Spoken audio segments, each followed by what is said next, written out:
डबरा पहुंचे एसपी धर्मवीर यादव ने मृतक अधिवक्ता चंद्रभान मीणा के परिजनों से मुलाकात कर पूरे मामले की निष्पक्ष जांच का आश्वासन दिया।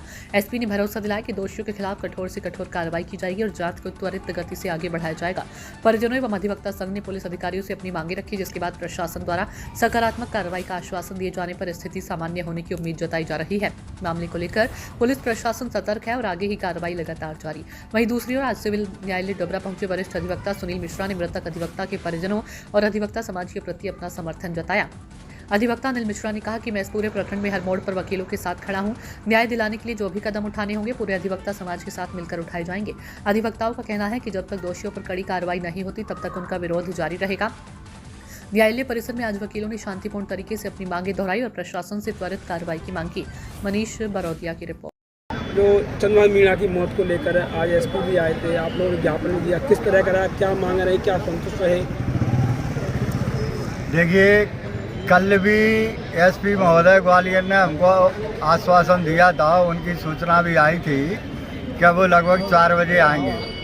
ग्वालियर में कोई घटना घटित हो गई तो बाद में एडिशनल एसपी साहब ने बताया कि वो आज किसी कारण से नहीं आ पा रहे हैं, तो हम लोग चले आए। उसके बाद सुबह 11 बजे की हमारे प्रतिनिधिमंडल को और हमारे सेक्रेटरी साहब को पता चला कि 11 बजे एसपी साहब आ रहे हैं, तो हम लोग उनसे मिलने गए थे।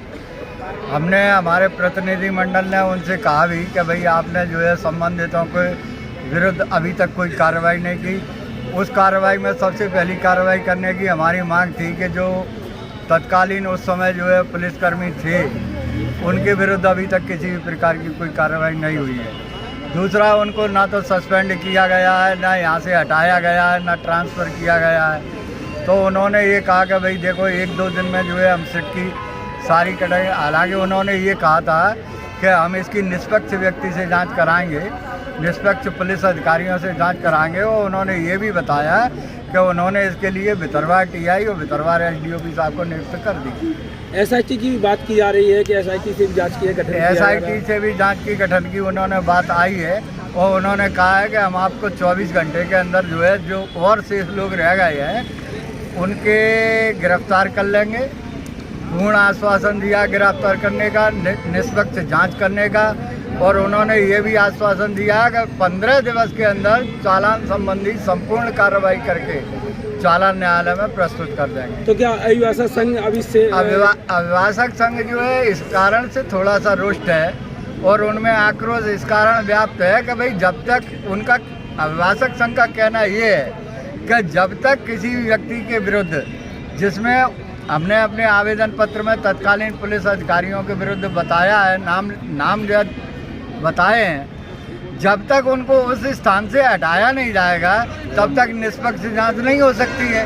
ये तो कार्रवाई है कि भाई पुलिस विभाग के कर्मचारी अधिकारी की जांच पुलिस अधिकारी ही करेंगे और वो वहीं रहेगा।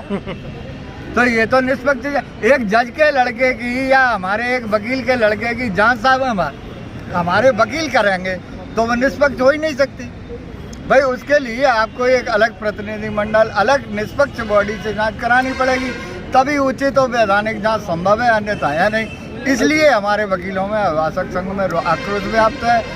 अभी जो है थोड़ी देर पहले ही आप लोगों को भी मालूम है, हमारे ग्वालियर बार के पूर्व प्रेसिडेंट अनिल मिश्रा साहब भी आए थे। वर्तमान अध्यक्ष से भी बात हुई है, वो उन्होंने कल 2 बजे आने का और आगे की कार्रवाई को बढ़ाने का आश्वासन दिया है। और एसपी साहब की भी जो उन्होंने आश्वासन दिए हैं उसको हम 1-2 दिन देखे लेते हैं, अन्यथा जो है हमारी स्ट्राइक जो है, हमारा अभिभाषक संघ का कहना है कि भाई जब तक मांग पूरी नहीं होती है इसको बरकरार रखा जाए, अन्यथा हमारा जो है जो आक्रोश है, जो आंदोलन है, उसका प्रभाव ही नष्ट हो जाएगा, कोई औचित्य नहीं रहेगा उसका। घटना है, घटना का संज्ञान सारे सीनियर अधिकारियों ने लिया है। मृतक की अधिवक्ता थे तो यहाँ के पूरे हमारे एसोसिएशन और संस्था के माननीय सभी अधिवक्ता लोगों की तरह की चर्चा हुई। और परिजन और परिवार के लोग भी आए, उनकी सारी चर्चा हुई है। उनकी जो चिंताएँ हैं वो सारी चिंताएँ मुझे लगता है वाजिब हैं। उन्होंने जो इशू रेज किए हैं यूनिवर्सिटी जाँच का आधार बनी है। मैंने ये उनको आश्वस्त किया है कि पूरे मामले की एसआईटी जाँच होगी। इस केस की विवेचना डबरा थाने से हटा के हमने भितरवार थाना प्रभारी के होती है, एक बड़ी SIT बना है। दूसरा जो ज़मीन का सीमांकन 10 तारीख को हुआ था, सीमांकन को लेके जो चिंताएँ और जो उनकी आपत्तियाँ हैं उसको लेके भी मैंने कलेक्टर महोदय से बातचीत की है, जिसमें एक मजिस्ट्रियल इंक्वायरी आदेशित कराएंगे, जिसमें डिस्ट्रिक्ट स्तर पर एक क्लियर इंक्वायरी होगी। एक तो मजिस्ट्रियल इंक्वायरी का हमने इनको आश्वस्त किया है, दूसरा एक SIT बना के विवेचना करेंगे, टाइम बाउंड मैनर में विवेचना होगी, ट्रांसपेरेंट होगी और अच्छी मजबूत विवेचना करेंगे, जिससे कोई भी दोषी जो इस अपराध में शामिल है वो नहीं होते। उनकी गिरफ्तारियाँ भी मैंने आश्वस्त किया है, बहुत जल्दी सुनिश्चित करेंगे, जैसे कि जो घटना हुई है उसमें सभी परिवार को इस केस की लगातार वो मॉनिटरिंग करेंगे और बहुत कम समय में इस केस को चार्जशीट भी करेंगे और इनको सजा दिलानी चाहिए। सर कल जोरासी के जंगल में फायरिंग करने वाले बदमाशों से